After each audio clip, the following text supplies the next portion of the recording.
the first thing ever is to breathe. Just take a breath. It only takes a second.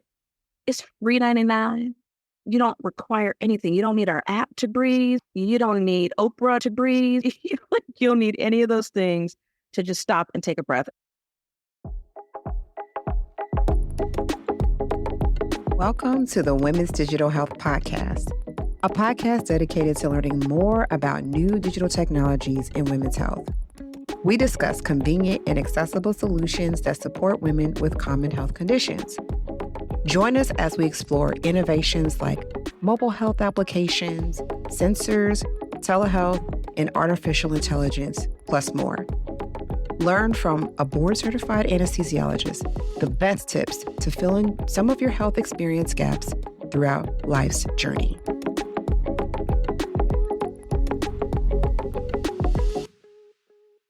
Breathing. Easier said than done sometimes. When your thoughts start to race and your heart starts to pound, sometimes we all need a reminder to take a slow, deep breath in and a slow one out. In episode 19, we discuss the benefits of breathing, plus more, as we sit down and talk with CEO and co-founder Reverend Sonia Russell about Blackfullness, a pioneering mental health app that promotes mindfulness and breathing techniques that can support individuals with stress-related health challenges. This mobile health app aims to illuminate the unique experiences of Black individuals who frequently experience challenges within the healthcare system, such as lack of accessibility to culturally competent health professionals, misdiagnosis of mental health conditions, bias and social stigma for seeking or receiving treatment. All of these challenges can become a barrier to getting the care that someone needs. But what if a mobile health app could help you feel seen? What if there was a mental health app that had pictures of people who looked like you and sounded like you? Is it possible that that could help support you on your mental health journey? Blackfullness is the manifestation of visionary Dr. Natalie Watson-Singleton, an associate professor at Spelman College Department of Psychology, co-founder David L. Walker, an experienced marketer with a background in behavior biology and neuroscience, and Reverend Sonia Russell, a minister, licensed spiritual counselor, and an experienced event planner. It is the product of rigorous clinical trials funded by a $1.5 million grant from the National Institutes of Health. Join us as we sit down with Reverend Sonia Russell, the CEO behind Blackfullness, to delve into our personal journey of overcoming tribulations as a child of the 80s and discovering mindfulness. We will explore some of the features within Blackfullness app and hear her breathing tips that can benefit your entire body and how you show up in the world. Enjoy this episode. Hello, Sonia. How are you? Good. I'm doing great, Brandy. Great. I've been chasing you for a while in terms of trying to get this interview because I've been so curious about some of the work that you've been doing with Blackfullness, and we're going to talk a lot about that app, some of the work that you've been doing in the community. But could you introduce yourself to Women's Digital Health? Tell us about who you are and your background as a 20-year leader in the community. So I can be referred to as Reverend Sonia Russell. Raised in Oakland, living a full life with my mother on one side and my 12-year-old daughter on the other side. Active in my church community. I've been a minister for about 4 years now. Before that, I was a licensed spiritual counselor. I did that for about 15 years. And I consider myself to be a lover of people, right? Like I believe in people. I don't always like people. And they're very people-y. Yes. But I really try to lean into just being curious about who we are and how we move through the world. Mm-hmm. I think it's really important. And one of those things I think is really important is about self-awareness. Yeah. And how people move through the world in that way, and how they understand their relationship with a bigger power than ourselves, right? And that's what makes me really curious about people. But I've been doing work in the community for that long, through my spiritual community, through working at my child's school, because I'm not one to have a kid that I don't know what's going on, or spend all day. I want to know all the things. So I consider myself to be very active and organized. I enjoy understanding how a process works, how an organization works, how people work in general. And I feel like I'm about this life, like I'm about living our best lives and being happy and being fulfilled. And because I spent a long time being really severely depressed, I spent a long time in a place of needing to be on antidepressants and, what feels like forever, and just being on the road to coming into understanding myself. Yes. I feel like there's a lot of magic in it. Like if we can get to that other side and we can really feel like, oh, here's my life. I think that's an important part of who I am. Really, like being able to blend into all of those things. And outside of Blackfullness, I'm an event planner, so I have a need for things to be organized. Yes. I have a need for there to be logic and consistency and a process. Yeah. Yes. So a kind of type A. Yeah. Everything that you've described, even though you said you're not a people person, like is a people thing. Like it's a people thing in the community. It's a people thing in divinity. It's a people thing in organizing people to get together as an event planner. So just by design, you are a people person.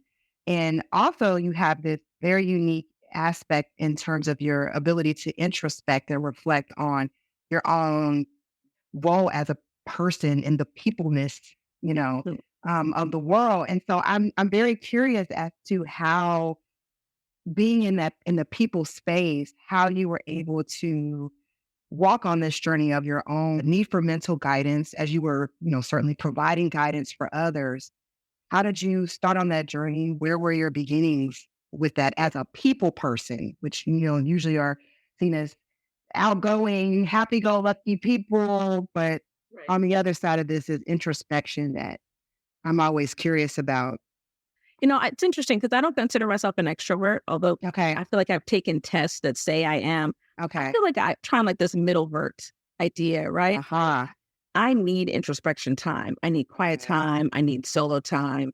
But I can go out and have fun connecting with people because I'm curious about the human experience, right? Like the human condition is fascinating to me.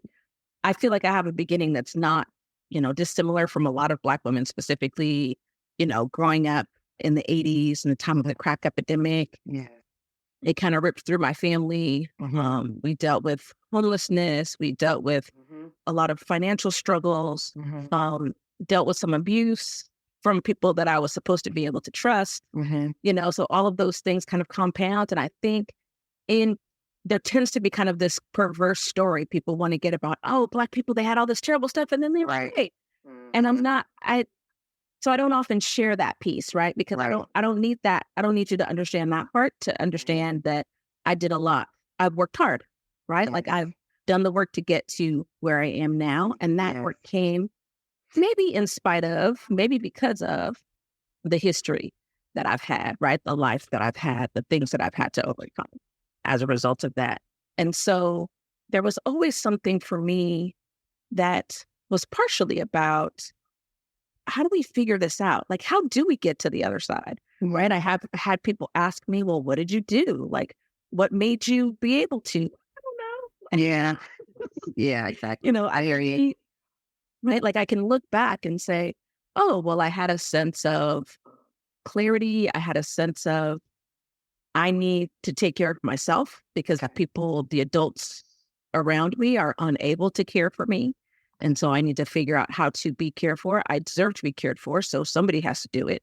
And so it looks like I'm going to have to do it myself, which isn't ideal, right? Like I work really hard to not have my daughter have a replication of some really major parts of my childhood, which is really important to me. And I feel like in order to understand ourselves, we can really only understand ourselves in relation to other people, Yes. right? I know when it comes to mindfulness, people think, oh, I can go sit on a mountaintop and cross my legs and say, oh, for a few days and this enlightenment comes. But for me, it's about how do I have a new relationship with my mom, right? After what I feel like was, a sense of feeling abandoned and a sense of not being cared for. And how do I have my mom and my daughter in the house and not replicate some of the old habits that my mother got from my grandmother? Yes. Right? Who was also a single mother, right? To be a single mother, born of a single mother, who was born of a single mother, right? There tends to be a narrative of how that situation ends up, right? And I'm willing to be the exception, right? I'm willing to be not part of that. Like I decline to participate in whatever statistics tell me that I have to be a certain way because this is the experience that I had in my life. And so for me, that means a lot of how do I relate to the people I love or grew up with, or the people I have been harmed by, right, or the people I have harmed, right? Like how do I express and discover myself as well as express and discover them? And how do we live here together?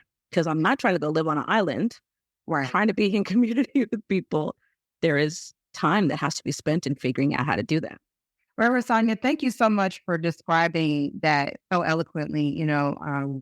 We talk a lot about, these different experiences that we have, particularly as it relates to the Black experience. And it's not all one narrative. The narratives they vary in terms of where we come from. But I love that how you describe, like, I notice these things and I'm the one that's saying, hey, it stops here, or I would like to change this thing. And I think it also speaks to, this idea of mindfulness. I know earlier we were talking about, sometimes when we talk about meditation and mindfulness in the Black community, we don't always often identify with this idea of meditation or mindfulness being a part of our cultural practice. And it becomes a challenge to even talk about it, partly because, well, actually, let me hear from you. What do you think some of the challenges are with us talking about mindfulness, meditation, seeking these other tools of mental health? What do you think some of the challenges are there? Well, I think some of it's narrative, right? Some of it is just we don't see ourselves because to a great extent, I believe that mindfulness has been whitewashed, right? It's become this thing where you're like, you got the right outfit, right? Going to the right class. And none of that is what we're talking about, right? We're talking about how do you, on a day-to-day basis, in all of the things that are happening in your life, have the ability to be present with yourself in a way that you're not overwhelmed by all the things that are happening in your day-to-day life, right? Like, how can you create a clear sense of self to be able to manage life when life is lifing, right? And so I think what happens with Black folks is that we see this story of the perfect little petite blonde lady in her yoga pants, right? With the gongs and the incense and all of those things. Which, by the way, I got yoga pants, I got a gong, I got incense. That's not the point, right? But it's about being able to see ourselves, right? We've never been given the permission to see ourselves in those spaces. And I think that's one really important thing. I also think religion has played a really big part, which is why I've often referenced that I'm a minister, right? Because I get it. Like, I get that there is a lot of people are like, oh, meditation, like that's the devil, right? Like, right? Like, that's something that's outside of what I've been taught in terms of my relationship with God. But let's be clear, our app has prayers because we believe that prayer is a mindfulness practice. We believe that it's sort of all about marketing at the end of the day. And it's the way it's been labeled, it's the way it's been classified, it's the way it's been packaged. And we're saying, strip away all of that. What we're talking about is how do you come into yourself? And people do that. They do that through their Bible. They do that through going to church. But the difference, at least in my mind, the difference is that it's got to be about what's happening right here, right? It's got to be about what's happening on my planet, and there's a lot of personal responsibility tied up in being mindful, right? And that doesn't always, it's hard. It's hard to do, right? Like I say all the time when people ask me how I am, I'm out here living the dream. And it's hard ass work, right? Because being able to be present to how I'm feeling when someone is triggering me or I'm having a conversation that's uncomfortable or any of those things. So I think with Black folks, what happens is that we come up against it. And we have a lot of ideas of how it's supposed to be, again, because of the way it's been packaged. Yeah. Right. And so, we do a lot of practices around how do I keep from cussing people out today? Right. Mm-hmm. That's what I'm trying to get to. Right. That's what the whole goal is. And that's how you work on mindfulness, right? It's not that you're trying to figure out how to be silent and not be around anybody or be perfect. God forbid, like, just please, I need people to stop. Yeah, please. Yeah. My day of mindfulness can be full of centeredness and joy. And I absolutely, probably once a day still, will have a moment where, oh, somebody's about to catch hands. Right. Yeah. Right. And that people are more than one thing. Right. Like, and so we have to also be willing to kind of embrace, right? Like that yin and yang idea that we are complicated. People are super complicated. Right. And so we have those moments where we're joyful and centered in presence. And then we have those moments where we're out here wilding out and want to fight somebody. And the key is, how do we balance those? Right. Like, how do we balance them in a way that allows us to live productive and full lives and keep our hands to ourselves? Yeah, right? Like, at the end of the day. Yes. But I think the real issue for us becomes the marketing of the way mindfulness has been said to be a certain thing. Okay. And then the religion that we kind of push against because we're worried that it somehow doesn't align with that. And we're saying, absolutely. Like, in fact, your spiritual practice is your mindfulness practice. I totally agree with that. I think, as a matter of fact, when I was kind of doing some research for this interview, one of the things that came up was that sometimes and it's not just African Americans, many communities, our religious community that is very much, responsible for building connections, sometimes is being presented us as the only option. And so then that creates a barrier, particularly when we're talking about considering getting access to mental health. I want to talk about that. But first, since you brought up catching these hands, I do want to speak about the Blackfullness app. So I use this app, and I've noticed that it's evolving. Yes, how we were on it. Yes. So before, when you went to the app, it would say, are you ready to get your mind right? But now, when you go on there are 1, 2, 3. There are 4 options. The first option is, I'm just here to get my mind right. That's one option. Okay, so we'll talk about what that option means. You just mentioned that there's one for prayer. Pray for me. There's one option for that. Yes. There's one about, I'm in my feelings, and I would love to hear, kind of your perspective. And then the last one, like, so many people can relate to this last one. Wish I could use this in multiple scenarios, but it's all these mofos, right? Yeah, I think it's mixed in all of the things that, are coming in your life all the time, that perhaps mindfulness is an opportunity for you to collectively say, hey, what was that? What's going on here?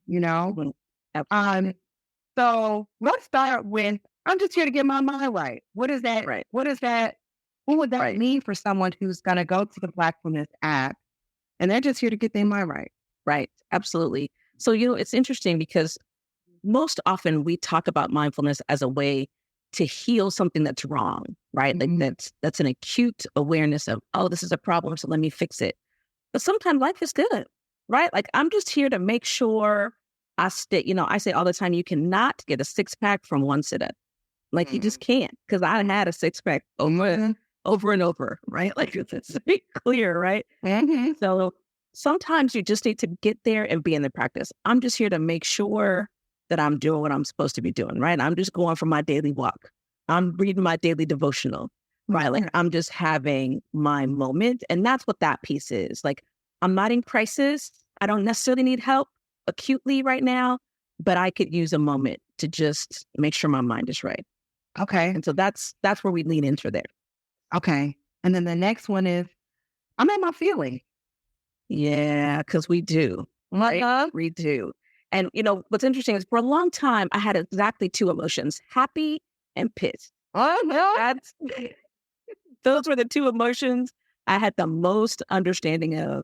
And as I've evolved, as I've really come into self-awareness, there's so many layers in there, right? Like there's so many different places where I could use help, whether I'm feeling down, whether I'm feeling agitated, whether I'm, whatever the case is, there is an opportunity to just be with the feelings, right? Like, so we spend so much time squashing our feelings, so much time not getting in touch with them. We're in a rage over here, but really, and we also say, we're never actually upset for the reason we think we're upset. Yeah. Right? Like it's usually something happened that just triggered you and it made you think about when so-and-so did such and such. Right. And now you're all in a frenzy, right? Like Tasmanian devil style, like you're like spinning out. And sometimes we just need to be reminded, I'm just in my feelings. And it's okay to be in our feelings. It's what we do with them that's the problem, right? Like, so how can I just be in my feelings and get a little bit of support? And that's for us is that idea. Like, how do I just feel a little, I'm feeling some kind of way today. Yeah. This is the practice that I think that could help me. Mm-hmm. Yeah. Okay. These mofos. Euro. I just can't, like sometimes, right? Like sometimes, like I think these people might catch hands today. Like that feeling like did he just, or how dare they, or who they think they talking to, or did she just try to touch my hair? Right. Do I have to say the same thing in email again? Like just all of those things that kind of bring us into that like boiling point where we're just about to tip off. That's this. These mofos are, yes. And so let's just take a moment. Right. Right? Like, yes. Let's get dialed in. Yeah, absolutely. Hey, listeners, it's Dr. Brandy. Thanks for listening to this episode of Women's Digital Health. Subscribe to Women's Digital Health on your favorite podcast platform. If you want to know even more about how to use technology to improve your health, subscribe to our newsletter on womensdigitalhealth.com. Follow us on Instagram, Facebook, YouTube, and LinkedIn. Enjoy the rest of this episode.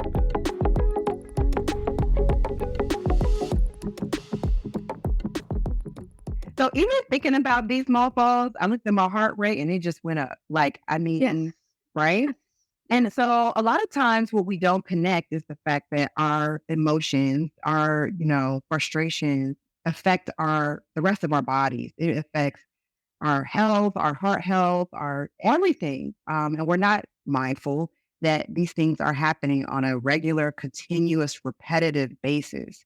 And so I'm just curious to know, like, a lot of the techniques that I see in Blackfullness seem to focus on breathing, seem to focus on, centering us to remind us that, hey, like you can make some different choices here. You can choose to kind of step into this space, slow down for a second. Hey, what was going on here and kind of get some control back.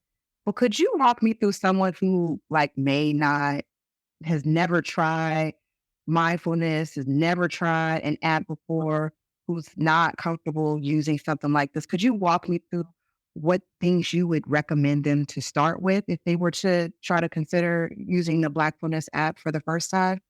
Right. Absolutely. Thank you for that question, because it is an idea. We always say that the first thing ever is to breathe, like every time. Right. And I think most people aren't really breathing well. Right. Like just as a general thing we do, right? We breathe up in our chest, real shallow, because we're holding our breath most of the time, right? Like we're waiting for something to happen, or, worried that something's not going to happen, or whatever the case is. And so we're really shallow. And so for me, my first recommendation is always to breathe. Just take a breath. Like it only takes a second. It's $3.99. Exactly. It's right. You don't require anything. You don't need our app to breathe. Nope. You don't need Oprah to breathe. That's right. You don't need any of those things to just stop and take a breath. And I think what happens is we underestimate the power in that. We assume, no, I'm so bad, a breath ain't gonna help. Well, Right. Exactly. Right. try and take the breath, right? Mm-hmm. You know, there's so many things that, settle our nervous system down just in the way that we breathe, right? Like a little fact is that if you exhale for a longer time than you inhale, right? So you take an inhale and you long exhale, it signals your body to calm down. Absolutely. Right? Like it rearranges your nervous system, right? And it gives you the opportunity to come back into yourself. And so it's not necessarily easy, but it's simple. Yeah. Right? Like it's really simple. Take a breath. Like just that's the first thing. You don't have to actually meditate. If you just every time you weren't feeling clear and centered, stopped what you were doing, close your eyes if you could, if you were safe to do so, and took a long, deep breath, right, everything would change. And I feel like people just don't believe it. Yeah. Like, no, that's too easy.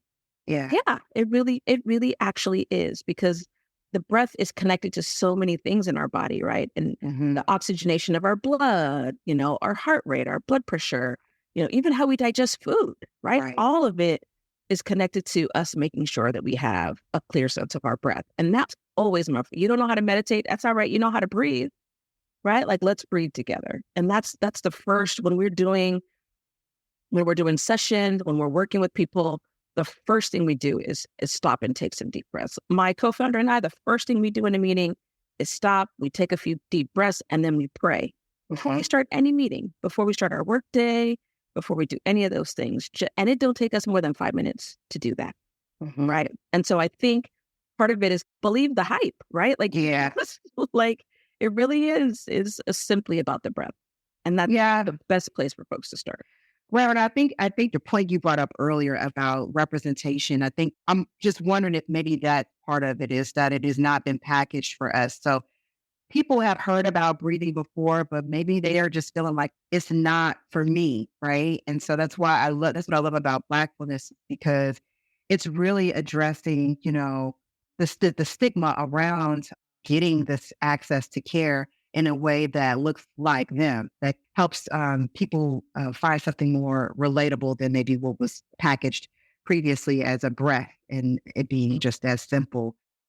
I wanted to talk to you about, your jump from being a community leader, and a mother and a daughter, and this jump from that, which is full, to exploring technology, which is the Blackfullness mental health. It's a mental health app.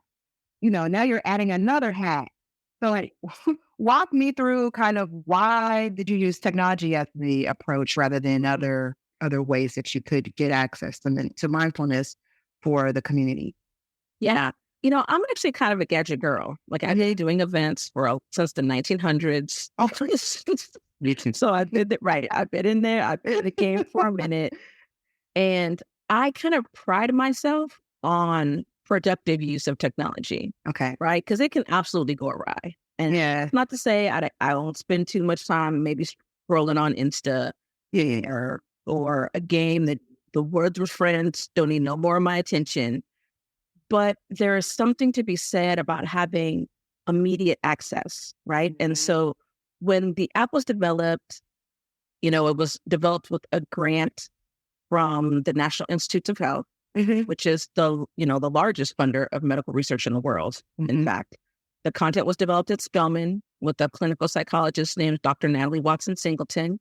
And they were working on this idea of, would a mobile app support Black folks in reducing their stress, right? We know factually, scientifically, that stress is killing Black folks. Like, that's just bottom line, right? Yeah. And so is there a method in which we could deliver mindfulness in a way that was easily accessible? Okay. Right. The other thing about Black folks is that, we are born of a diaspora, right? Which means we're spread out. It's hard to find like a single community. Like, we congregate for sure. Right. But it's hard to sort of be able to say, okay, there's a Chinatown. Right. There's like the area where there's a fruit, in Oakland, it's the Fruitvale, where the Latinos are Absolutely. but there's not exactly a spot where Black folks feel like this is where we are. At least not one where they feel like a sense of pride, right? Right. A sense of reverence for it. And so for us, there was also something to be said about meeting people where they are, Yeah. right? And most people, in fact, Black folks lead a lot of groups in adaptation of apps, in use of mobile devices, of having, even I think we lead in having more than one device. Yeah. Right. And so to meet us where we were like, how do we get to the most people as possible? Our big, hairy, audacious goal is all the Black people. Just all of them. We don't know how we don't get there, but we just know that our goal is to be able to affect as many as possible. And this felt like the way. And since I have a history of, I was a part of the event planning team that launched the Palm 5, which if you weren't born in the 1900s, you probably don't know what that was. But it was like the first handheld device, precursor to the cell phone, right? And so I've been in the tech space for a long time, and I've seen it do miraculous things for communities when put to use in an effective and efficient kind of way. And so I was like, that's for me. Like, let's get that. And I've used the other apps, right? I've used all those other ones because I was like, whoa, okay, like this has something, right? Now, the uphill climb is to get over the sound of their voices, get over the fact that they don't look like me. And we're like, well, what if we remove all those barriers, right? Remove those barriers to entry, right? And instead of being like the Black section at Target, well, we be Target, right? Yeah, that's sort of what we're kind of leaning into. I love it. I think it's going to, it already is impacting a large group of people in a way that they can see themselves. And so, Reverend, I just appreciate you for being, a part of this, you and your co-founder and your entire team for creating something that's so well needed in the community. We really appreciate it. Yeah. Thank you. It is our pleasure to serve. Yes. Reverend, where can we find more about you, more about the app, more about what's coming down the pipeline for Blackfullness? Absolutely. So blackfullness.com, make sure there's 2 L's. Anecdotally, we came up with the name Blackfullness because we had another name previously. I was reading an article about Audre Lorde. And she actually said about an experience she had in the 80s of being in St. Croix. And she said, there is a refreshing sense of Blackfullness here. And I immediately knew that's what we're trying to get to, right? How can Black folks be full? How can we live our best lives and lean into that? So that's sort of what we're doing. So when you look for us, especially with the 2 L's online, you do a quick Google search, it's all us, right? You can find us on LinkedIn, on TikTok, on YouTube, on Instagram, we're The Blackfullness. Otherwise, you can find us in all of those places. We also have a gratitude journal coming out in January that you can pre-order on Amazon, which is really exciting because gratitude is another mindfulness practice, that we can tap in. I believe it's a divine multiplier, right? What you focus on expands. So focus on the stuff that you love and focus on the stuff that you appreciate, and more of those things expand. So we've got this just beautifully designed, the cover is beautiful, like all the things you want to have in like a journal that you're carrying around with you everywhere. This beautiful 12-week guided gratitude journal that's happening in January. We do some live experiences. And so we're always posting on our social about where you can find us at like a Juneteenth celebration or different places where we're in the community, just to be of support, because we feel like we gotta take it to the people. Right? Like our goal is to make sure that we can get as many people involved as possible. But otherwise, our website is where you can find links to all the other places, blackfullness.com. Sure enough. Thank you so much. I really appreciate this time with you. And I look forward to watching Blackfullness grow. And we probably will have you back for future updates. Thank you so much, Absolutely. Reverend. Thank you for handing me. That concludes episode 19. I hope that you enjoyed hearing from Reverend Sonia Russell. Learned from her own personal journey into using mindfulness, what you might experience using the Blackfullness app that promotes both breathing techniques and mindfulness. And we also explored some of the benefits of using breathing techniques right now. If you want to learn more about what mental health apps can do for you, check out episode 11, where I give you a lot more information on how to use mental health apps like Blackfullness and others to support you through your health journey. As always, our newsletter is loaded with a lot more content and support on digital mental health, so make sure to subscribe to learn more. If you liked this episode, please make sure you give us a 5-star review wherever you listen to your podcast. Bye for now.